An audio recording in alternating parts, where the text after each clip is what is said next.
بسم الله الرحمن الرحيم والصلاة والسلام على أشرف المرسلين. Salam alaikum. Bonjour tout le monde. Aujourd'hui, on va voir série TD, module théorie de signal, faculté génie électrique, département d'électronique. On va commencer par l'exercice numéro 1. Dans cet exercice, vous avez un schéma, donc un schéma de la figure ci-dessous. Vous avez un commutateur qui est à la position 0. À l'instant t égale à 0, on va le placer sur la position numéro 1, c'est-à-dire on va faire circuler une tension E qui est égale à 9 volts. Au bout de 30 secondes, on va le basculer vers une position 2. On suppose les temps de commutation sont nuls. Donc, après 30 secondes, le circuit, ça sera alimenté par une tension E égale à 5 volts. 5 volts. La première question vous demande de tracer V de T. V de T, c'est la tension de sortie aux bornes de la résistance R. On vous demande d'exprimer analytiquement V de T sous forme d'une somme d'échelons. D'accord? On vous demande d'exprimer analytiquement V de T sous forme d'une somme d'échelons.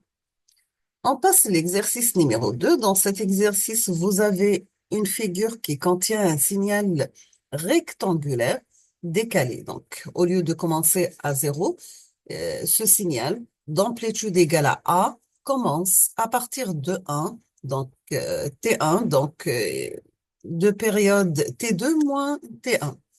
La première question vous demande de déterminer analytiquement le signal x de t. Déterminer analytiquement x de t, c'est-à-dire vous donnez votre signal sous forme mathématique.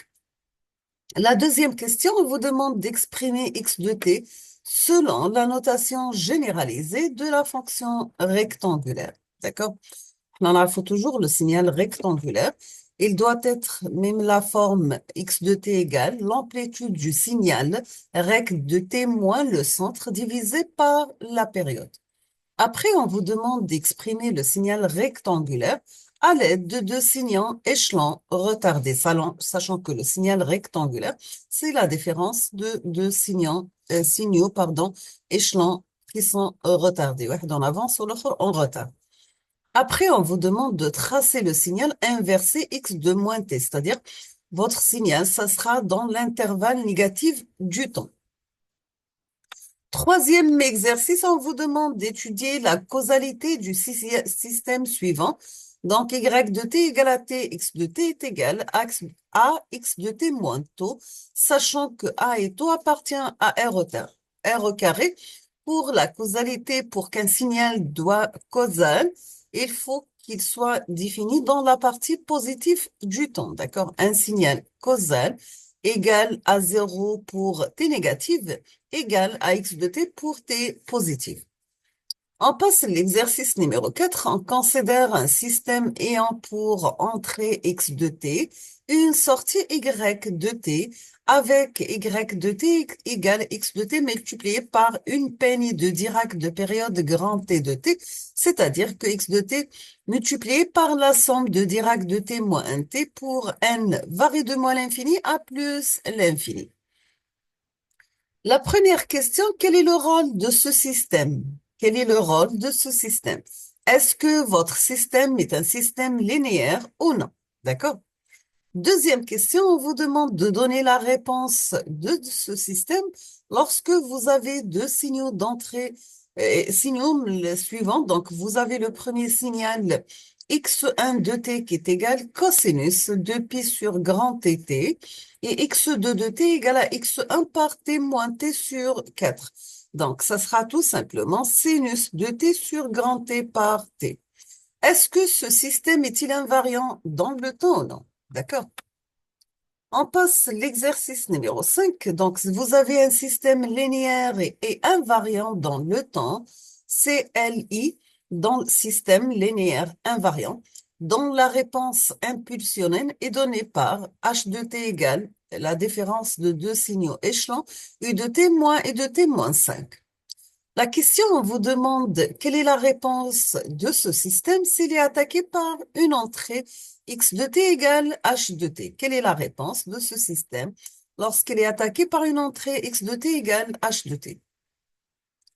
L'exercice numéro 6, vous avez les signaux suivants sont-ils à énergie finie ou bien à puissance moyenne finie ou ni l'un ni l'autre, d'accord? Et on vous demande de calculer pour chaque cas l'énergie totale et la puissance moyenne totale de votre signal.